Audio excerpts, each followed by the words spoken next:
Thanks for staying with us on One Slot. Now, despite progress in oncology in recent decades, not every patient is benefiting from the technological advancement made in treating cancer.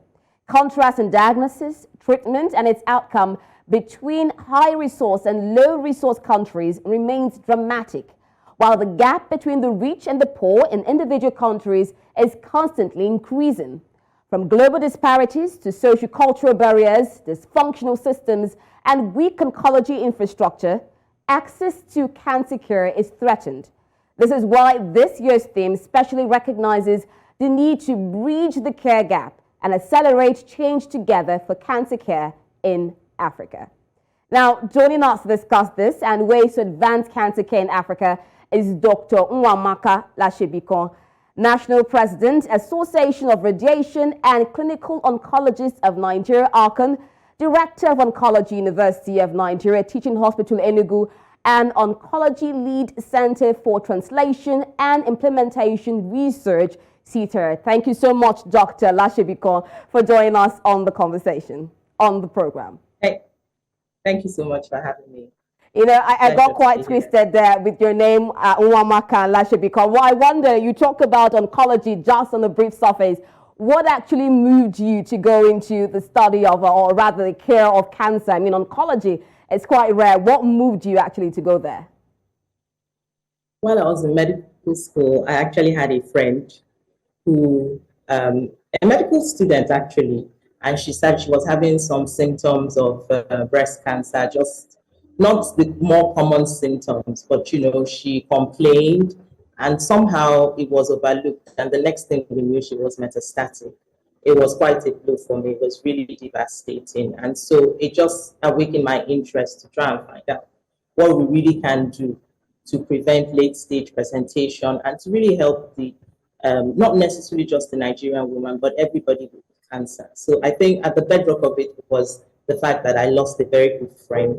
And then of course the inquiry, the position to look further to see what we can do in terms of providing solutions. Lofty goals, really, but I think for me, those were the two driving things that motivated me to join. A very major driving factor, I must say, Dr. Lasebikan, and that's why we're treating the issue today as we celebrated World Cancer Day on February 4. Now, in 2017, statistics showed that 71% of African countries, up from 46% in 2013, had operational national cancer control programs. Earlier on, you just talked about what made you go into oncology. Now, what exactly is the current state of cancer care across Africa? Is it worsening or are we improving in the cancer care in Africa? So, like you rightly started off talking about the national cancer control programs, as far back as, you know, where 2008, when you referenced, we didn't have cancer control plans as readily available as we have them now. Now, just to put it into perspective, a national cancer control plan is almost like a roadmap, you know, trying to identify cancers that are more prevalent, identify some of the gaps, and essentially put a roadmap to trying to mitigate and solve those problems, whereas also putting in financial investments into making that happen. Because we do know, like the last speaker talked about, we can talk a lot of information about cancer care, but once it's not backed with finance, we really can't make any difference. So between now and then, we've seen a massive increase in the number of countries that now have cancer control plans. We have quite a number that are in different stages. Nigeria's National Cancer Control Plan recently expired last year, but we're updating it, and it's usually a 5-year document. So it has measurable goals, measurable activities, and basically provides that roadmap to really trying to enforce cancer control at the country level. Now, one of the problems we talked about earlier was the workforce, and we know that most African countries are beginning to face a shortage of doctors. I mean, we've seen a massive exodus of them. How would you describe the existing oncology workforce along the entire cancer center? Is there a shortage or an absence? What exactly is going on there? In some centers, there's a shortage, and then in others, there's a complete absence. By and large, the doctor-patient ratio is alarming, to say the least. You know, as a clinical oncologist, we know that according to the IAEA recommendation, It's supposed to be one oncologist to 100,000 in the population. With a country of almost 250 million, if you do the math, we're looking at perhaps maybe somewhere around 2,500. But the association that I lead, which is the body of all the clinical and radiation oncologists in the country, we're less than 100. So you see that there's a huge disparity in terms of the workforce, and that is just for the clinical oncologists. More cancer care requires a multidisciplinary team approach. So for the surgeons, the surgical oncologists, it's the same limited numbers, the same thing with the gynecologists who have bias in oncology. And then we talk about the oncology nurses as well. And then for the delivery of radiation treatments, radiotherapy, you require the medical physicists, the therapy radiographers, and these are also massively inefficient to run the cancer workforce in Nigeria. I don't think this is peculiar to only Nigeria.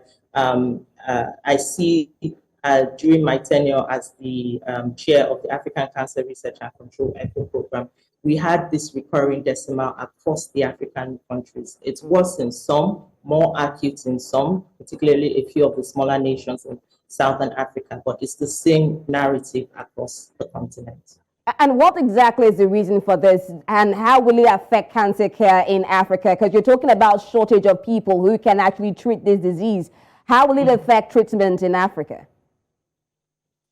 Well, like you said, they do treat the disease, so it increases the delay in accessing treatment. Some of the times most times we talk about patients coming in advanced stage disease, but at the bedrock of it is, apart from poor awareness, but also provider delay, inability to get access to this treatment. So this is worsened by the shortfall in human personnel. And we are not even talking about the infrastructure as well. So with limited number of skilled workforce, we see a delay in accessing your treatment. And also, it also, begs the question about the treatment that is being provided. Because it's one thing to have treatment, it's another thing to really be looking at treatment that is of global best standards, So these are the problems we see when there's a shortfall. As to why it's happening, we know that this problem has become even more acute because of the global recession. We see quite a number of our colleagues going out of this country in search of greener pastures. So the economic downturn has further worsened the situation. And in terms of looking to see how we can reverse that drain, I think therein lies the potential of telemedicine. We've seen a lot of improvements with telepathology in terms of diagnosis, because one of the problems with getting treatment, is the very poor turnaround time, But with telepathology, we're beginning to see a little shift in that as well. So utilizing artificial intelligence solutions would be one way to at least create kind of like a stopgap while we improve the training capacity at the various cancer nations and the various cancer control centers. Now, when you talk about artificial intelligence, I'm wondering those in the rural areas. I mean, if we're looking at election period, we're still managing to have technology in those areas. So what are some of the challenges of cancer care in Africa? Will these areas be able to access cancer care? What are the major challenges that cancer is facing in Africa? So, like I said, the challenges are across the entire continuum. The last speaker talked about early diagnosis, early detection. There's a huge gap in that.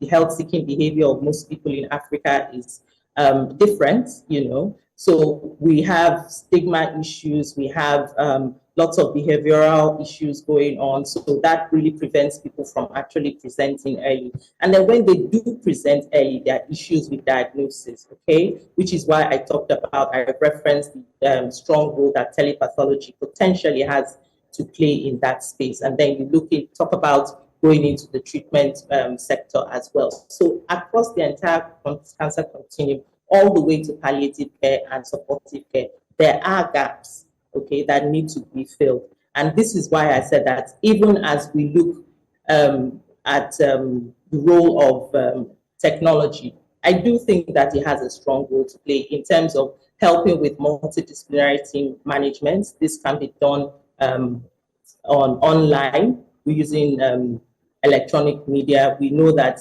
we take, for instance, during the COVID period, we saw a lot of internet penetration in many countries in Africa. So I think this is an opportunity really that we might be able to explore to be able to reduce the wait time and improve access of patients to cancer. The other guest talked about priority of cancer care in Africa. What has been the involvement of governments? I mean, we're talking about bridging the gap this year.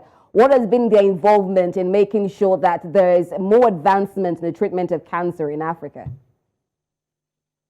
So one of the major things that has happened is we've seen a lot of, well, some political will through the African First Ladies. They have really galvanized themselves into action to try to play a more prominent role in prevention and screening. So that really is the bedrock of it. So I think that is one thing that we seem to be at least pushing in the right direction. And then the other areas he talked about poor financing, which is true. I know that in Nigeria, apart from the Abuja Declaration, we really haven't seen it going up to more than 5%, So financing is critical to be able to bridge the care gap. And another thing I'd really like to talk about is the role of research, because we know as clinicians, most of the drugs and most of the management lines that we get are developed from outside of the country. And as the world is moving towards precision oncology, I think it's time for Africans to really take charge and try and understand their data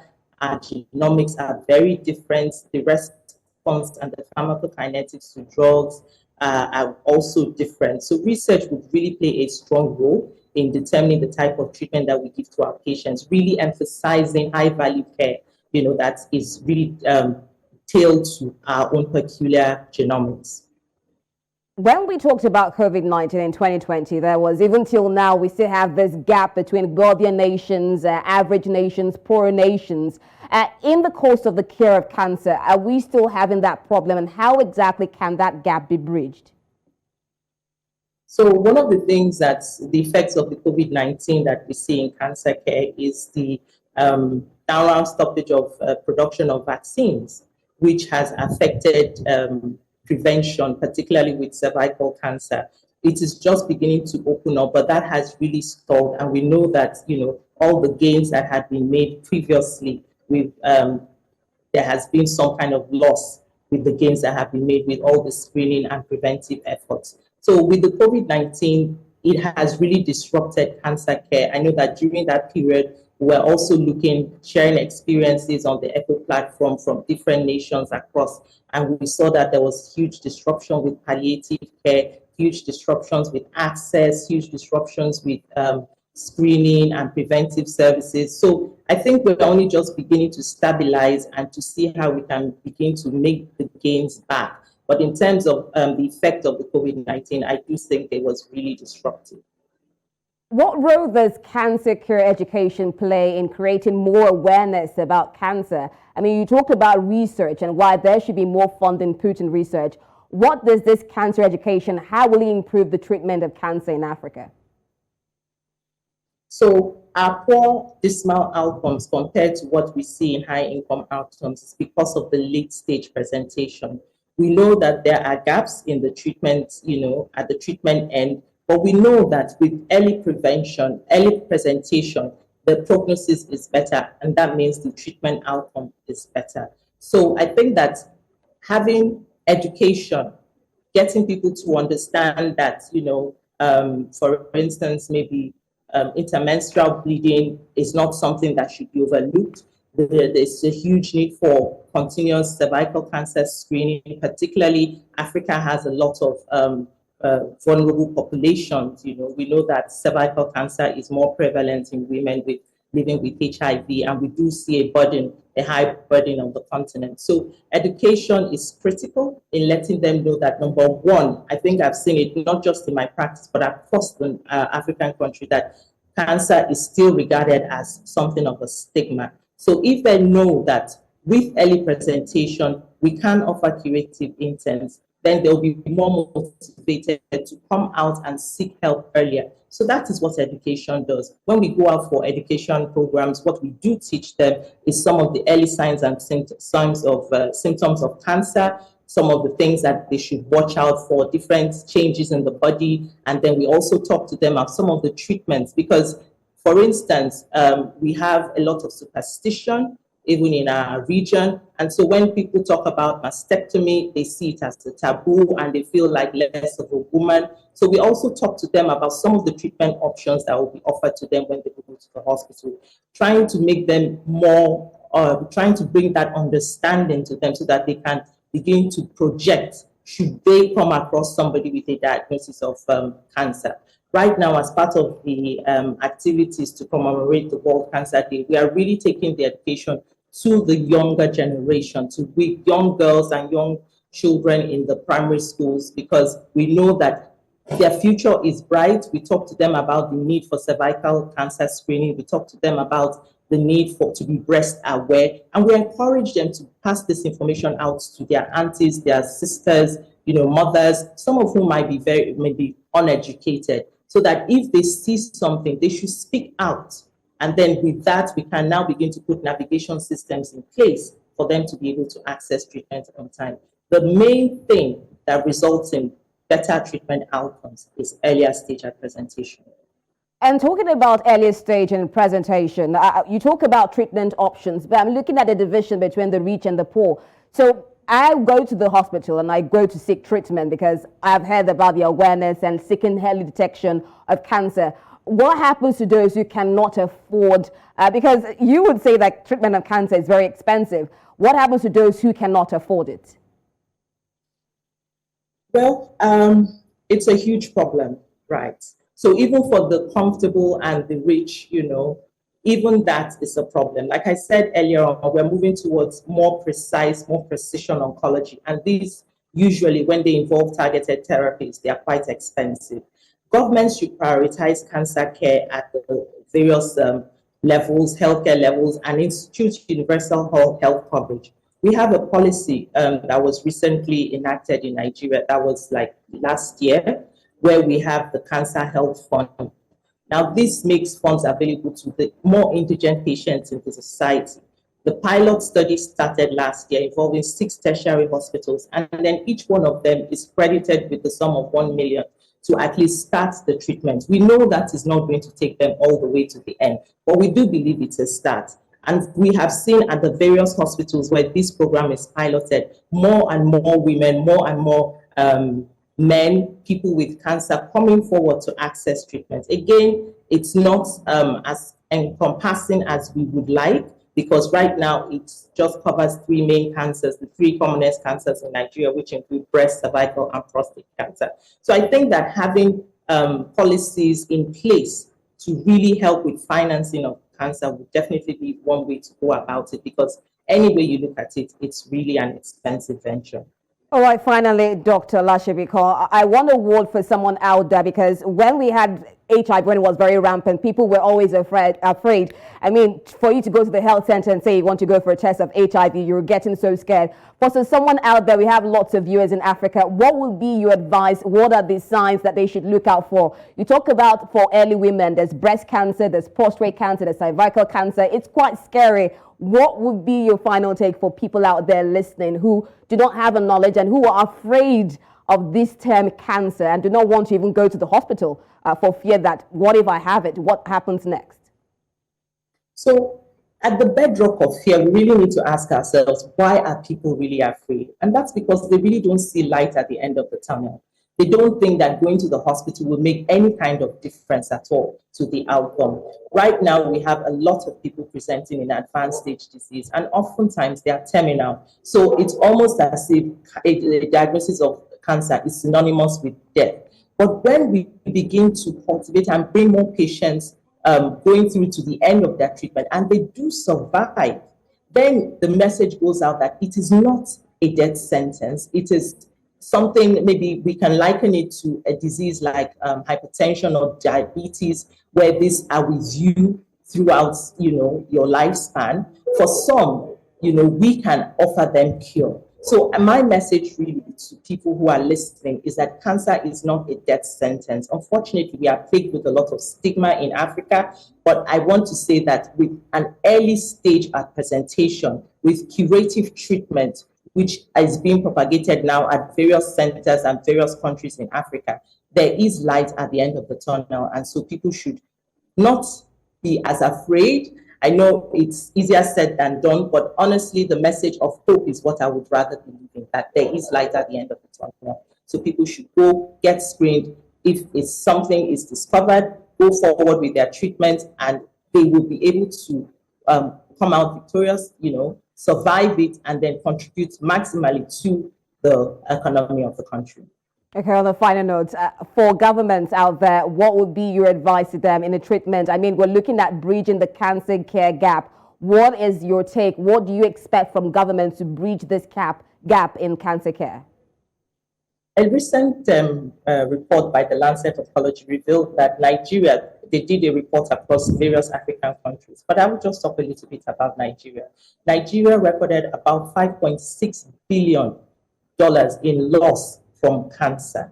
And now this is from people with cancer. This is people who had to leave their jobs, who took excuses, who couldn't go forward, who had to travel. And this is $5.6 billion that we're talking about here. And this is, if for nothing else, this is a wake-up call for governments to realize that they need to put more investments into cancer care so that we reverse that drain and ensure that people get tested, people get screened, people get treatment, and then we can reverse that socioeconomic loss to a gain for us in Africa. Thank you so much, Dr. Nwamaka Lasebikan, for joining us on Onslaught, National President, Association of Radiation and Clinical Oncologists of Nigeria, ARCON. Thank you so much for sharing so much insight on the need to bridge this gap in cancer care. Thank you so much. Thank you for having me. And there you've heard it from the specialist. Cancer knows no age, no gender. Either male, female, or even children are at risk of cancer. Let us unite against cancer and take action to make universal health for cancer prevention, treatment, and care a reality in Africa. Thank you so much for joining us on today's edition of Onslaught. I am Rita Omodia. Till next time, thank you.